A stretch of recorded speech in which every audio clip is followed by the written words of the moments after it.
Vous trouvez quelqu'un dans la rue, allongé à plat dos au sol. Première chose que vous allez réaliser, c'est une analyse de la situation, de manière à ce qu'il n'y ait pas de danger à écarter ou à supprimer, et de manière à pouvoir s'approcher de la victime. Dans un premier temps, je vais tester la conscience de la victime. Pour ce faire, je vais simplement lui poser des questions simples, des ordres simples, comme ceci: ouvrez les yeux, serrez-moi la main. Monsieur, monsieur, ouvrez les yeux, serrez-moi la main. Pas de réponse aux questions simples, ordre simple. On dit qu'il est inconscient, il ne parle pas. Je vais donc lui libérer les voies aériennes, simplement desserrer col, cravate, ceinture, tout ce qui pourrait en fait gêner ou obstruer sa respiration. Maintenant que j'ai testé, dites la conscience, je vais tester dans un deuxième temps sa respiration. Il est important de savoir si votre victime, elle respire. Pour ce faire, je vais simplement lui basculer prudemment la tête en arrière, une main sur le front, deux doigts encrochés sur le dur du menton, et je viens tout doucement mais prudemment lui basculer la tête en arrière. Et je viens donc écouter, 1, avec mon oreille si j'entends la respiration, 2, avec ma joue, ressentir le souffle. Tout cela sur un maximum de 10 secondes. Ces 10 secondes sont très importantes parce que si j'ai cru ressentir une seule respiration sur ces 10 secondes, je vais partir du principe que ça ne respire pas. Globalement, il y a peut-être effectivement une respiration, mais elle est complètement inefficace et dite agonique.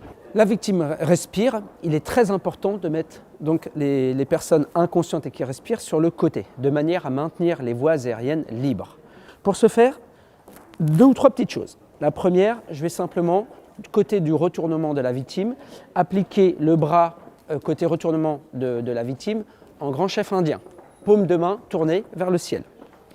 Je vais venir simplement rassembler les jambes de manière à pouvoir permettre un meilleur retournement de la victime. Je viens attraper la main côté opposé au retournement, appliquer paume de main contre paume de main de la victime et apposer le dos de la main de la victime à hauteur de la joue. Et je maintiens la position. Si je relâche, fatalement, le bras de la victime va reprendre sa place initiale. Donc je viens attraper paume de main contre paume de main et je l'applique et je maintiens en position sur la joue de la victime. Maintenant, je vais devoir procéder au retournement de cette victime.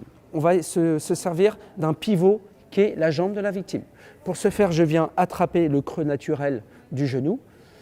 En faisant un trépied, je m'écarte légèrement de manière à ne pas gêner le retournement de la victime. Et tout simplement, d'un geste qu'un enfant de 8 ans est capable de faire, eh bien, je viens appuyer et naturellement, le corps de ma victime va pivoter. Maintenant que j'ai fait ça, je vais devoir me libérer. Pour ce faire, je viens bloquer le coude de ma victime parce que si je tire d'un coup sec, le bras va s'en aller. Donc je viens le bloquer et effacer tout doucement ma main de manière à ce que la tête puisse venir en appui au sol. Je viens parfaire mon trépied de ma victime en créant en fait le point d'appui avec la jambe à l'équerre. On peut remarquer qu'il y a une stabilité du corps et du bassin de ma victime, ce qui va assurer la liberté des voies aériennes. Et le geste le plus important de tout ça, je vais procéder à l'ouverture de la bouche, simplement avec 2 doigts en crochet, en appui sur le nez et le dur du menton, pour venir ouvrir la bouche de la victime. Je couvre ma victime. Si ce n'est pas fait, je vais alerter, 15, 18, 112, et je surveille ma victime, une fois couverte, en passant de l'autre côté, par le dos de ma victime, et je viens surveiller en continuant à l'appeler. Ah monsieur là, ouvrez les yeux là, allez.